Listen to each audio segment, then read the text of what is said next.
রাধে রাধে। আগের ভিডিওটায়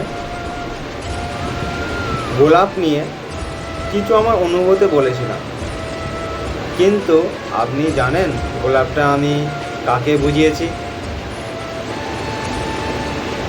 কেউ কেউ জানে, কেউ কেউ জানে না। সেই গোলাপটা হলো একজন রক্ত মাংস দিয়ে গড়া ওঠা একটা মানুষ। সে নারীও হতে পারে, পুরুষ হতে পারে। দেখি না আপনারা কত চিন্তা ভাবনা করছেন। সে মানুষ